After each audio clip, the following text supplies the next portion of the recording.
Welcome to Badminton Unlimited, your weekly access to badminton action and beyond. This week we're in France to report on Europe's flagship club tournament and how it's contributing to the growth of the game on the continent. And with the pinnacle of the sport set to be hosted in their country, find out how Brazilian players are gearing up for the Olympics in 2016. Carolina Marin's triumph at last year's BWF World Championships was a momentous one. Whilst it was a major achievement for the player and her country Spain, it also brought her European peers into the limelight and the giant strides the continent has made in trying to keep up with the dominance of Asia. The progress can be attributed to a number of factors, but chief amongst them would be the strength of regional competitions. We take a look at one of them, the European Club Championships. Since its inauguration in 1978, the annual mixed team tournament has been gathering the best club teams from across the continent in a bid to find out who is the best. It's always a special event because really we are fighting that it's a team effort there, that it gives very interesting, very supportive matches from all the other players and all in the stands, so it's really interesting for the spectators. Of course, in different years like this, with the Olympic qualification period going on, it's more difficult for the clubs to really schedule in, but they made the effort and want to be European champions.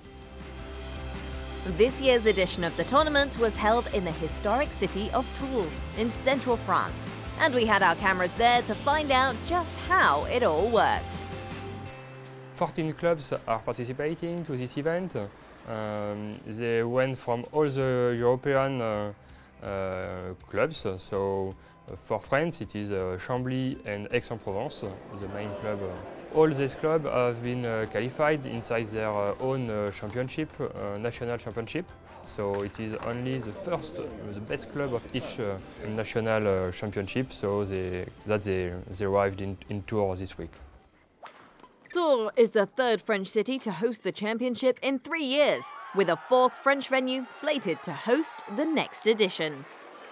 This continuity has helped to increase the profile of badminton within the country and has also increased the standards of the sport amongst its teams. Last year we had 2 clubs in second place and third place, so the level of badminton in our clubs is growing up, and it's very important for us to have a close relation with the public, with the mayor, with the state.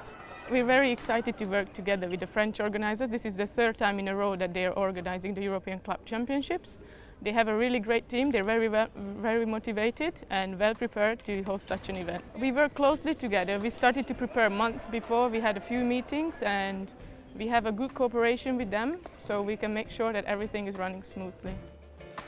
Although it's the first time that one country has had such an extended run of hosting the tournament, Badminton Europe, the administrators of the sport in the region, are keen for the event to touch all corners of the continent.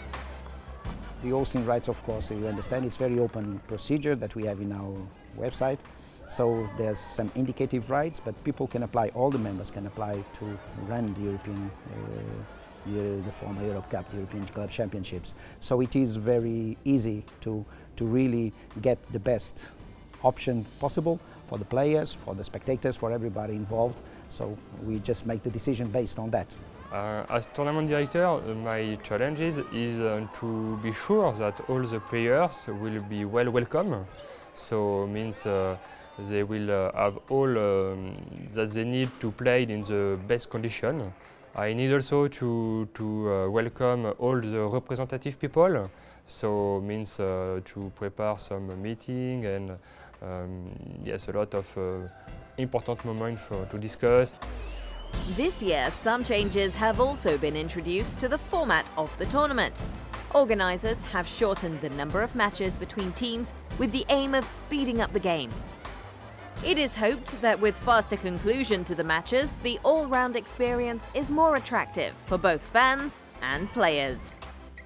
We're making sure that it's organized every year, that the clubs are coming and then they can compete against each other. We are trying to make it more exciting, and we're trying to also get more teams involved. As you know, we changed the format. Now we're playing 5 matches instead of the 7 that we had last year, for example. And we hope it will ensure that maybe it will be more exciting for the spectators also to see closer matches and more exciting matches as well. And we are hoping as well that teams who didn't play before, they will join with this five match structure. This year's tournament certainly didn't disappoint. The end of a compelling 5 days of competition saw Russian side Primorye Vladivostok successfully defend their crown for a 4th consecutive year. And whilst it was a day of celebration for one team, it really was a win for all of Europe. What we are doing all these years with development programs and all the efforts we are doing to develop badminton in Europe. And then it's rewarding to see that the players follow all the way going up the ladder to get to this point and be able to really fight and win. I think that badminton in Europe can progress with all of the countries in Europe, and tomorrow to be able to fight the Asian competitor. The European Club Championships serves as one of the continent's prime platforms for emerging talent. Badminton Europe is hoping that tournaments such as these will continue to improve the standards of the game amongst its nations and act as a catalyst for Europe, breaking the stranglehold that Asia has on the sport. Time for some trivia. Badminton made its debut as an official medal sport at the 1992 Barcelona Olympics. Name the player who won badminton's first Olympic gold. Find out the answer later in the show.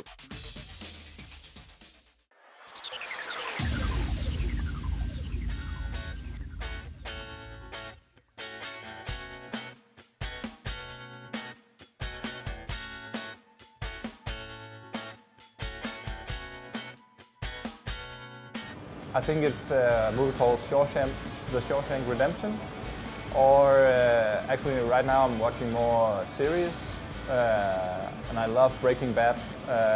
I'm actually addicted to it. So yeah. My favorite movie is Usual Suspects, an old movie with Kevin Spacey.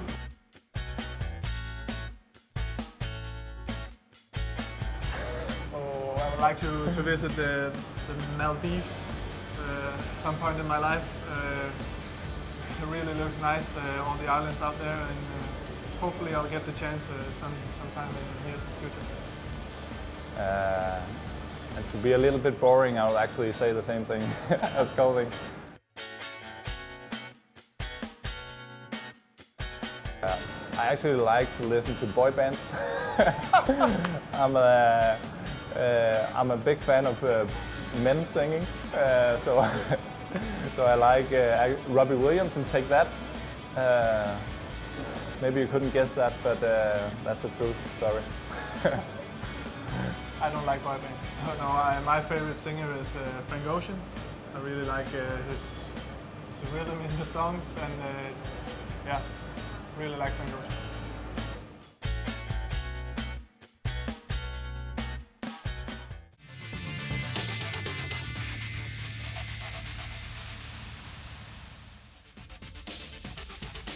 When we get back, we find out how Brazil's shuttlers are getting ready to show the world how far badminton has come at the Rio Olympics.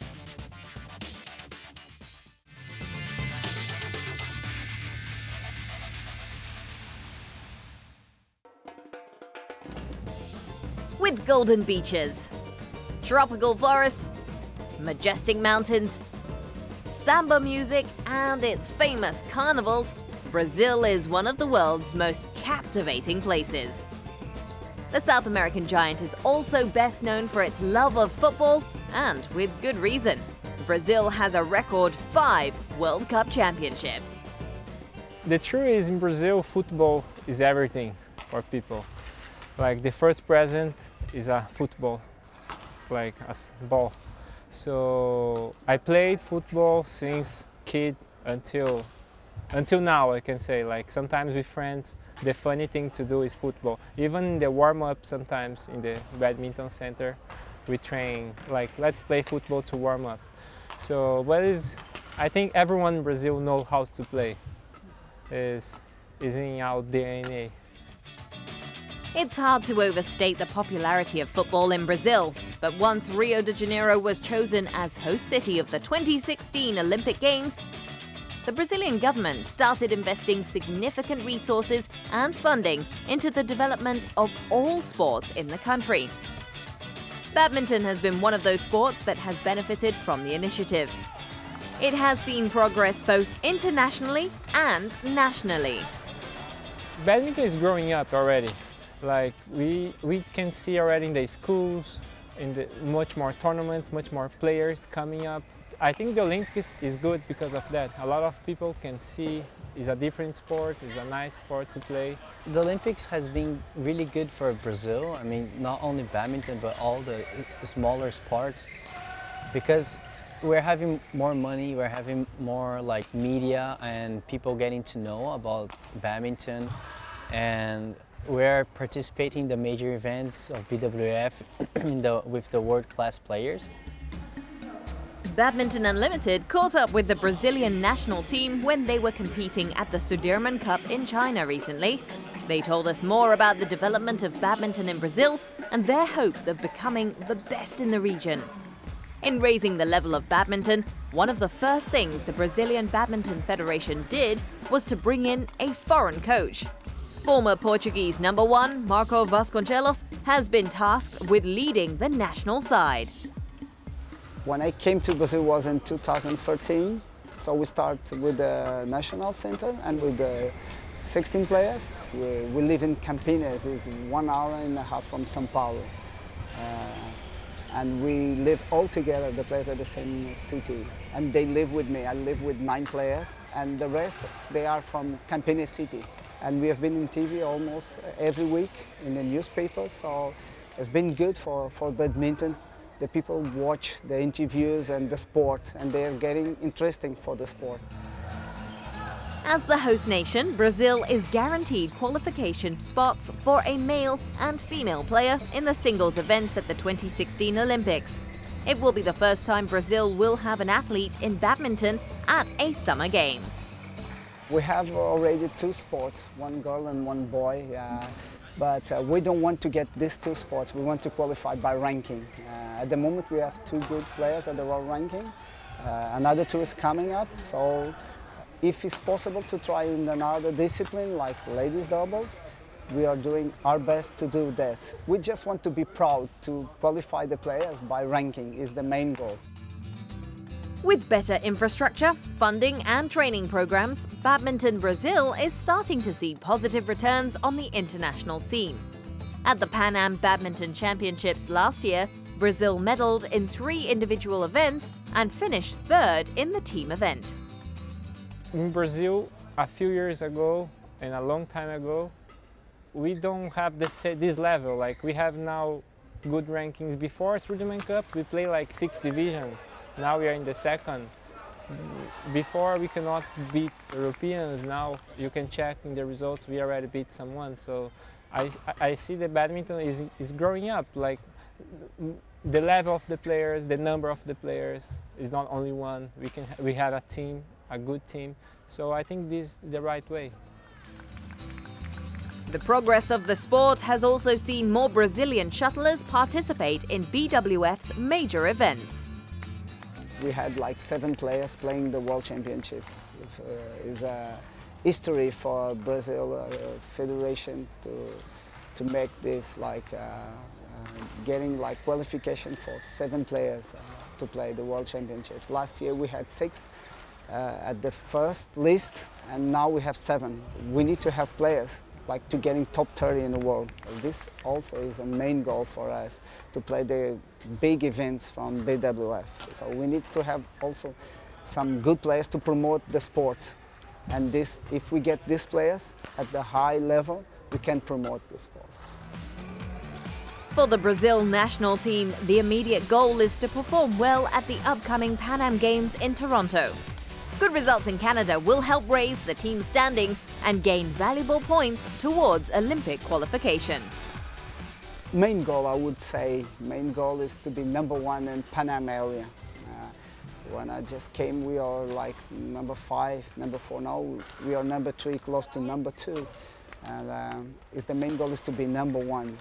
We have the Pan Am Games this year, and it's quite important for us. It's like Olympics, right? So last Pan Am Games, I was just really close for getting a medal, and this year I want to get what I didn't get 4 years ago. In a nation deeply rooted in football, badminton is slowly but surely gaining ground. While there is still a long way to go before they can be considered an elite nation, the Brazilians are confident they are moving in the right direction. Earlier in the show, we asked, badminton made its debut as an official medal sport at the 1992 Barcelona Olympics. Name the player who won badminton's first Olympic gold. The answer is Susi Susanti. The women's singles event received the first official badminton medal in Olympic history in Barcelona. The Indonesian shuttler came from behind to beat Korea's Bang Soo-hyun 5-11, 11-5, 11-3. This was also Indonesia's first gold at any Olympic Games.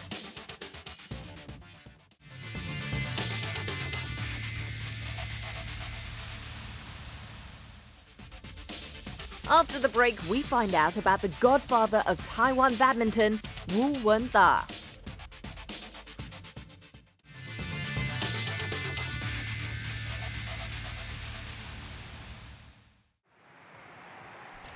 As the best players on the planet continue to jostle for points that they hope will take them to Rio in 2016, we take a look at the BWF World Rankings. This week, we focus on the mixed doubles and China's dominance in this format. BWF World Champion Zhang Nan and Zhao Yunlei sit proudly on top of the pile. A win at the Yonex All England Championships, their second, gave them an early season boost as they followed it up with wins at the Maybank Malaysia Open and the OUE Singapore Open. Add to these an appearance on the final day of the BCA Indonesia Open, and it seems the duo are set for another stellar season. Taking the runner-up spot is the partnership of Xu Chen and Ma Jin. The pair lost to Zhang and Zhao in the final of the Malaysia Open, but got their revenge at the Indonesia Open as they clinched their first Super Series title for 2015. China's Liu Cheng and Bao Yixin are in 4th place. A Super Series and a Grand Prix gold title characterizes their season so far. The duo grabbed their first ever Super Series crown at the Yonex Sunrise India Open and followed that up with a top-step finish at the Bonnie China Masters. Add to these a finals appearance at the Swiss Open and Star Australia Open, and this has been a positive season for the pairing. Lu Kai and Huang Yaqiong round off China's contribution to the top 10. Although they started off the season well by winning the Swiss Open, it's been a year of frustration for the pair.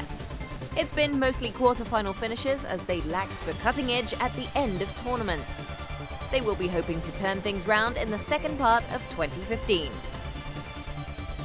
Don't forget the BWF World Rankings are updated every Thursday, so log on to www.bwfbadminton.org.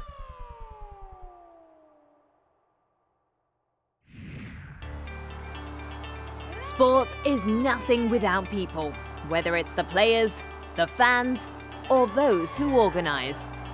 Their passion, dedication, and determination drives it. In Taiwan, badminton would certainly not have been where it is now without such a man. Wu Wen-ta, dubbed the godfather of Taiwan badminton. My father's interest in badminton started in 1965. After he picked up the sport, he felt that it was very suitable for Asians. In those days, badminton wasn't a popular sport in Taiwan. However, most of the Indonesians and Malaysians in Taiwan could play very well. He engaged them to teach the school teachers, who in turn imparted the skills to the students. Wu Wen-ta was a businessman in the steel import and export industry. Together with a group of business associates and badminton enthusiasts, he formed the Taipei Renai Badminton Management Committee in 1972. The committee founded the highly popular social badminton tournament the World Morning Cup. Initially a small get-together amongst business colleagues with a passion for badminton, it has since become a full-scale tournament sanctioned by the Badminton World Federation. Morning Cup has been a successful community event for the badminton enthusiasts. This year we have 3,600 participants from 15 countries, a remarkable feat. The number of participants is increasing every year. Wu Wenta became the president of the Chinese Taipei Badminton Association in the mid-80s and would later go on to establish the Taiwan Senior Badminton Association in 1998. He was also willing to put his hands into his own pockets, often financing initiatives himself. When Mr. Wu Wenta was the president, he supported the players financially. He also financed the schools, like buying badminton equipment. His financial support has been one of his biggest contributions. Wu's commitment and devotion to badminton did not go unnoticed. In 2008, he was presented with a special award from the Emperor of Japan for his role in strengthening ties through sport with the country. For his contribution to the badminton community, his works were recognized by badminton's world governing body. In 2011, my father received the BWF Lifetime Achievement Award because of his tremendous contribution to the development of badminton. The then BWF president made a trip to Taiwan to present him the award personally. Now in his 80s, he is not in the best of health, but his son, Wu Chunyuan, has taken over the helm. Every day, he would play badminton at 6:30 in the morning, and I followed him to the badminton sessions. That was how I grew in love with the sport. My parents' love for badminton influenced me, and I influenced my wife and children. I have 5 grandchildren, and 3 of them compete at the school level. 2个在长春国小，一个在大同高中，都是羽毛球校队。他在几年前有担任过1届的这个Few years ago, when Wu Chunyan was a BWF Council member, he helped us in our application to hold BWF events in Taiwan, like the 2010 Superseries Finals and the 2011 Youth Championships. 的世界青少年羽球锦标赛。 Through Wu Chunyan's effort, the World Morning Cup, started by his father, became part of the BWF annual calendar of events. 我在2009年 In 2009, I was elected as a BWF Council member. I often talked about the Morning Cup with the other members and encouraged them to take part in the event. Some of them did. After a better understanding of the tournament and how it helps the development and growth of badminton in Taiwan, they gave us full support and approved the application in 2011. 在2011年正式申请了世界羽联的授权。 What Wu Wenta began, his son Wu Chunyuan continues. April this year, the Wu Wenta Sport Foundation was set up. Its core aim is to provide financial support to Taiwan badminton. 这个基金会不但是 The fund for this foundation is not only reserved for the organizing of the Morning Cup, it will also fund the development of badminton in Taiwan. 羽毛球的发展。 The Wu family's invaluable role in Taiwan badminton has given the sport a much-needed boost. Over recent years, the country has begun to see its players carrying the Chinese Taipei name on international arenas, and the sport had been given a new lease of life on the local scene. 据我们体育总会的估计 According to the Chinese Taipei Sports Association, badminton is one of the top 3 largest communities, so I'm very happy that my father has made a right decision 50 years ago. 很对的一个选择。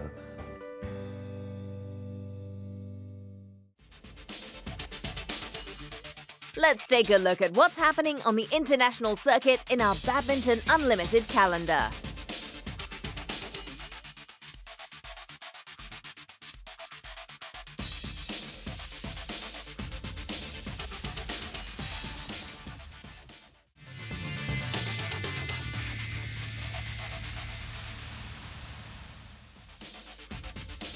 Next week on Badminton Unlimited, we sit down with one of the brightest young players on the international scene, Japan's Kento Momota.